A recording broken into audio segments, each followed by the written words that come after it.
Once upon a time, in a beautiful land full of flowers, birds, and golden rivers, there lived a mighty king named King Azuri, who ruled over the peaceful kingdom of Nambara, where his palace was built on the tallest hill, and the roofs shone like diamonds in the sun. But even with all his riches, King Azuri had only one treasure he loved the most: his daughter, Princess Zola, who was more than beautiful because her eyes sparkled like stars, her voice was soft like the wind, and her heart was kind and pure. Every morning she walked through the village smiling at children, helping old women carry water, and feeding the birds with her gentle hands, and the people loved her, whispering the same thing: one day she will be a queen greater than her father. But Princess Zola was growing up, and King Azuri knew the time had come. She must marry, and those suitors came from far and wide: princes with golden crowns, warriors with strong arms, rich traders with camels full of gifts. They all wanted her hand. However, King Azuri was wise and knew something deep in his heart. Only a man with a true heart, humble spirit, and brave soul shall marry my daughter. So the king made a big announcement as the royal drums beat loud across the land, and a royal scroll was sent to every kingdom, written with the words, "To win the hand of Princess Zola, each suitor must pass the king's test. Come not with gold, not with swords, but with truth, courage, and heart." The whole land shook with excitement, but nobody knew what the test would be, and the next morning when the sun rose golden and hot, hundreds of suitors gathered in the palace courtyard wearing silk, jewels, and shiny shoes while the air buzzed with chatter. Then the royal gates opened and out came King Azuri, tall and proud, wearing a robe of deep purple, and he said, "My daughter will marry only one, but not just any man, not a man with sweet words or shiny gold. You must pass 3 tests, tests of truth, courage, and heart. Are you ready?" The suitors shouted, "Yes, Your Majesty." But many were shaking inside, and then the king clapped his hands and the first test began. Inside the palace was a secret chamber where, one by one, each suitor entered alone, and in the middle of the room was a giant mirror, not an ordinary one, because this mirror showed not your face, but your soul. "If your heart is proud or greedy," said the king's guard, "the mirror will turn black, but if your heart is clean and honest, it will shine with light." Some suitors walked in tall and proud, but the mirror turned black, and they ran out, scared and ashamed, while others smiled sweetly, but the mirror saw their lies, and out they went.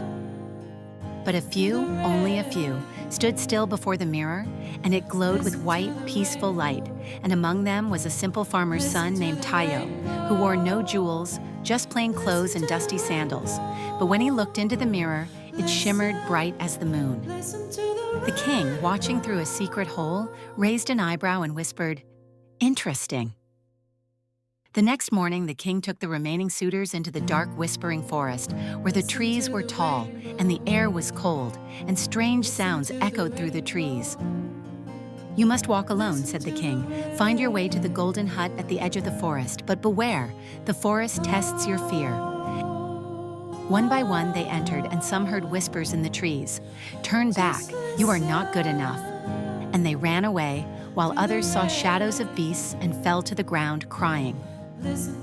But Tayo, though afraid, walked slowly and carefully, and when he heard whispers, he spoke back kindly. "I am not perfect, but I will try." When a snake hissed at him, he bowed and stepped aside, and soon he reached the golden hut, and only 3 others made it too, while the rest were gone. Now came the final test, as the king gathered the last 4 suitors, including Tayo, and said, "In this bag are 4 seeds. Each of you will take one, plant it, water it, care for it, and in 7 days, return with the flower it grows. The one with the most beautiful flower shall win." The suitors took their seeds and left, and Tayo ran home and planted his in the soft earth behind his hut, where every day he watered it, sang to it, and waited, but nothing grew. Day after day he waited, but still nothing, and his neighbors laughed, saying, "Why give up? You will be shamed." But Tayo did not stop. He kept watering. He kept hoping. On the 7th day, the other 3 suitors came with glowing flowers, red, blue, and gold. Big, beautiful, shining flowers, but Tayo came with an empty pot. The crowd laughed and some felt sorry, while even Princess Zola looked surprised, and the king walked down from his throne and asked gently, "Where is your flower, Tayo?" "I did everything I could, Your Majesty," said Tayo, "but nothing grew. Still, I cared for it every day. I did not change the seed or fake a flower. I stayed true." The king smiled wide, then turned to the crowd and said, "Now I shall reveal the truth," as he opened his hand and continued. "These were not real seeds. They were cooked, boiled. No flower could grow from them." The crowd gasped, and someone whispered, "That means," and the king said, "Yes," turning to the others. "These three changed the seeds. They tried to trick me." He turned back to Tayo and said, "But this one, though empty-handed, is full of truth. He did not lie. He did not pretend. He is the one with the true heart." Princess Zola smiled, her eyes full of tears, and then slowly, she walked down and stood beside Tayo, whispering, "My heart has chosen too." The people cheered, the drums beat loud, and birds flew across the sky, and the palace was filled with music and light as the king dressed Tayo in robes of gold. Princess Zola wore a gown like a river of stars, and the whole land came to dance and feast, and Tayo, the farmer's son with a brave heart, became Prince Tayo of Nambara. And King Azuri, now smiling wide and proud, said to all, "Let this be a lesson forever. Beauty fades, strength fails, gold can be stolen. But truth, courage, and heart, these are forever." And so, they all lived happily ever after. But some say, if you walk into the whispering forest, you might still hear the trees telling the tale of the one who passed the king's test, not with might, but with heart.